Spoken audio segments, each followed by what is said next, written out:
Good morning, my friends. So, I'm genuinely excited to share this with you right now.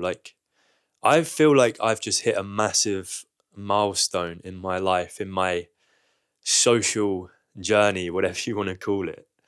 And it only hit me like a couple of weeks ago, but I feel like I can say that I am now at the point where when I'm on a night out, when I'm going to the pub or I'm going to a party, I am now a lot sharper. I am now a lot more confident and comfortable in myself when I don't drink or, when I don't go crazy. Because I still drink. Like, I'm not going to be one of those people that say, oh, just quit drinking altogether. Like, I still enjoy drinking for the experience of it. But now I've reached the point where I don't feel the need to go overboard. It doesn't feel like I rely on it to bring out a certain side in myself or to have a good time. And I don't want this video to sound like really cliche because this is not, this doesn't feel like a new or original topic, but I feel like I found something else to replace it that allows me to tap into that more confident and social side of myself. And that's this idea that I've talked about a lot on here called momentum. So I guess I'll just start this out by saying that I really did rely on alcohol. Like, let's say, let's say that I used it to bring out a certain side in myself. Like, I'm not an extroverted kind of person. I'm never going to be dominating conversations. I'm never going to be the loudest guy in the room. And I've come to accept that about myself. I don't necessarily want to be one of those really loud, obnoxious people. But I think if you're more introverted, you will relate to this, where it feels like if you're not the person with the loudest voice, you can fall into the background a little bit. Like, people don't value you as much as the loud people, or you're kind of hanging on the edge of conversations but not really chipping in, kind of like you're just part of the furniture or something. And I never wanted to feel like I'm just there for the sake of it, like these people are indifferent to me being there. Like, it honestly makes no difference that I'm even here. And drinking was my way to unlock that more loud, energetic, almost more reckless side of myself that it wouldn't come out in my day-to-day life. And I think I got a positive reception to that more lively, exciting part of myself. Like, it felt like people liked that side of me more than my plain old sober version of myself. So I kind of thought, like, people don't really value me unless I can kind of hang with them. I can match their energy levels. I can act crazy like them because I'm like 5, 6, 7 drinks in. So yeah, I kind of felt like I needed it to belong. And then, so that's one side of it. And then I think the other side of it was just what everyone else uses it for, which is to just feel more comfortable in a social situation, to dull that anxiety. Like, and this was especially bad for me because I could be about to go on a night out. Like, let's say I'm meeting a bunch of friends plus a much larger extended group of people that I don't know very well. We're all going to go hang out in some pub. Just the idea of that, bro, like, when you're kind of thinking about those situations that bring out a lot of social anxiety and it's back in the moment for you. It feels like you're back in the moment. Like, right now, that kind of just made I got like butterflies in my stomach. It's like I got PTSD or something. But that would fill me with so much fear and anxiety. Like, how am I going to chill with all these people I don't know? How am I going to, not just kind of like what I was talking about before, fall into the background, and, how am I, how am I just going to act like myself around all these people I don't know? And I would literally take a detour before I arrived to meet these other people. I would go to a pub on my own. I'd find a pub or a bar, and I'd just be ordering like 2 or 3 shots at the bar. And I'd drink those shots on my own. Like, I don't want to call it sad because I know this is something that like a lot of people would do, but why do we have to feel like that, man? Like, why does it bother us so much? Why does it bother us so much that we have to resort to measures like that? Like, I have to go and do a load of vodka shots on my own in the pub just to feel comfortable around other people. But yeah, that was how much I relied on alcohol in the past. And I guess it's only through unlocking this almost this a comparable side of myself to what I would get when I'm drunk. Um, through social momentum, like a more energetic person who can hold his own in conversations. That I've like really become self-aware about the negative consequences of alcohol, like the fact that okay, so I feel more comfortable in conversations with people that I don't know, but actually I'm a lot more sloppy. Like I'm not really processing the things that I'm talking about. Like I'm still making a lot of mistakes and acting like a bit of a fool. And I don't care about that as much because no one does when they're drunk. But I'm not as sharp as I am when I'm sober or when I'm in regular conversations. Like I've discovered this side of myself that is actually a lot more naturally witting, and I'm reluctant to use the word charming because I don't want to like describe myself in that way, but I do have like a side of myself which is quite sharp and witty in conversations, and sometimes I surprise myself, and you lose all of that when you're drunk because your senses are just so numb. Like your like reaction speeds and your ability to read other people, it all just goes out the window. And I mean, something that is kind of interesting about that is, sure, you lose that side of yourself, but you're actually more in tune with other people's emotions. Because people have like quite deep chats when they're drunk. And there is something to that. Like, obviously, this is a little bit of a tangent, but I've heard that drinking on dates, not going overboard, of course, but drinking on dates can be quite a good thing because it helps you kind of get in tune with the other person's emotions, obviously, in the context of dating. But yeah, so let's say there's two things that alcohol that you can benefit from when you're drunk. So obviously it's that side of yourself which allows you to feel more comfortable around other people, that numbs all of the anxiety, that it just helps you feel a lot more comfortable being outgoing and in situations with lots of people. And then the other side of it is, I don't know if everyone gets this, but that that effect where it feels like you can have a conversation about anything, like maybe because your inhibitions have lowered, you're not afraid of other people's judgments.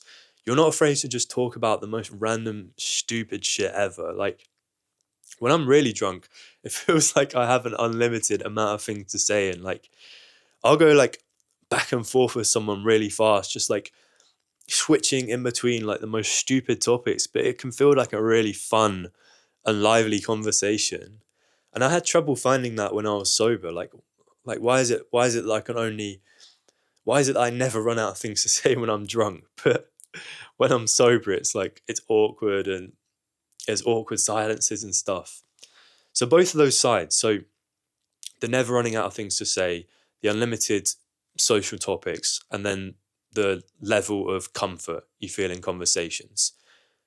I actually think you can unlock those much better through social momentum. I think that you can get to the same level. You can unlock these almost drunken social skills when sober through the concept of social momentum. And I realize I haven't actually explained what that is up until now in the video, so I apologize for that. But social momentum is this idea of working your way up in levels in a conversation. So it is probably very normal for anyone, like whether, so let's say this is like a hypothetical situation. You're about to go on a night out. You have the choice whether to drink or not drink. Just starting out, just leaving the house, it is totally normal to feel anxiety in that situation, to not feel like yourself, not feel the most confident with the knowledge that you are about to go and meet a bunch of people you don't know that well. You're about to go in like quite a demanding social situation that requires you to be a certain person. It requires you to kind of be at your A game, be at your most extroverted and socially calibrated, whatever we want to use. That would cause a typical person anxiety. So let's just get that out of the way. Like, that is perfectly normal. But whether or not you're drinking or not, yeah, that anxiety is a natural part of things. So don't ever like beat yourself up for feeling that way. But so let's say we're one person, the person who's drinking, they might look to numb that anxiety through drinking. Like, that might be their game plan. The person who uses social momentum, they numb that anxiety by moving up in levels of conversation, in levels of comfort. If you spent the day on your own, if you've not spoken to anyone all day, it's perfectly normal to not immediately be in that frame of mind, that mode for socializing. You might have some lingering anxiety. You might feel like, a little bit of resistance for socializing. But the idea is you're moving up in levels. You're speaking to one person, and you might make a few mistakes. You might fumble. You might mess up your words.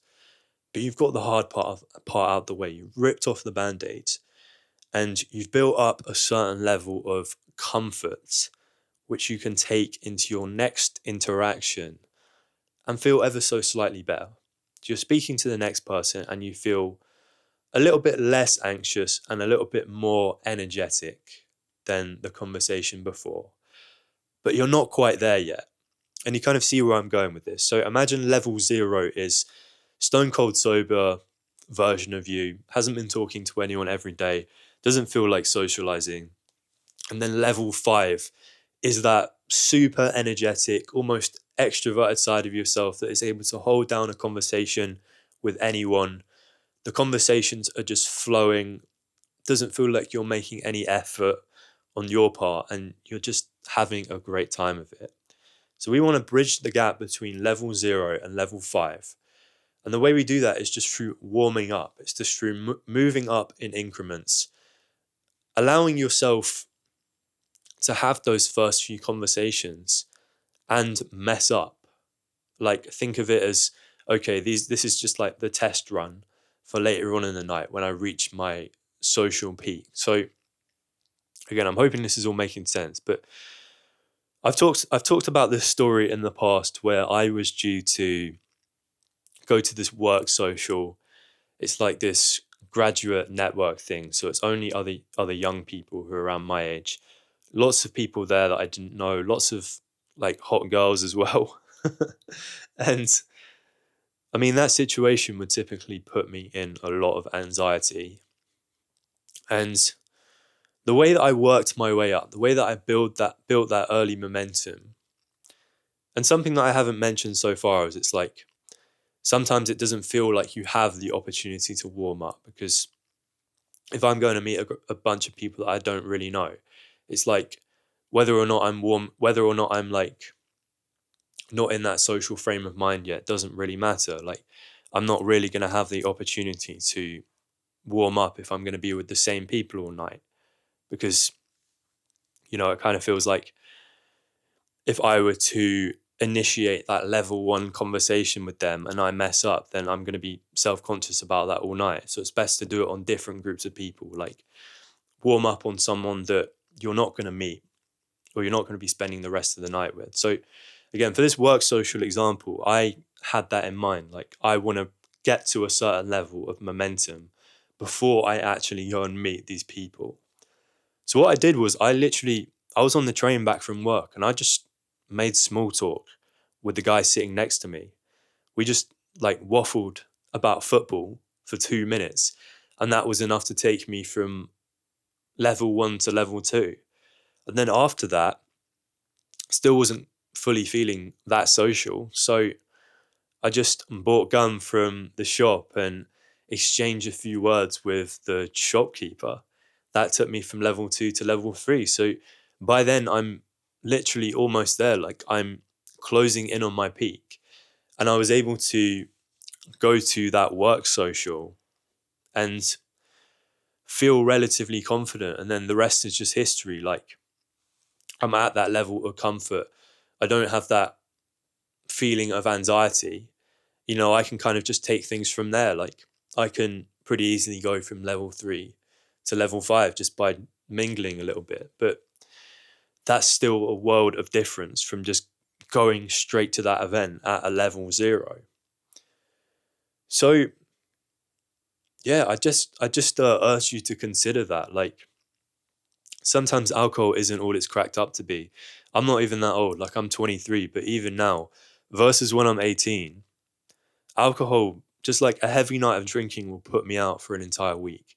I will not feel like myself for a whole week after. It takes a super long time for me to recover now.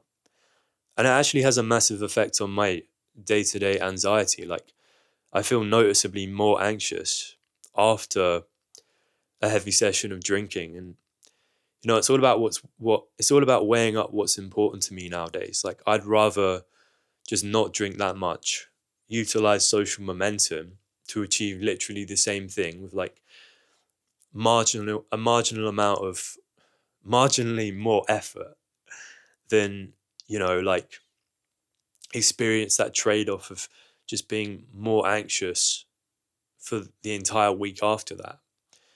So yeah, that's just something to think about. Like I hope this has been a somewhat enlightening video, even if it was all over the place.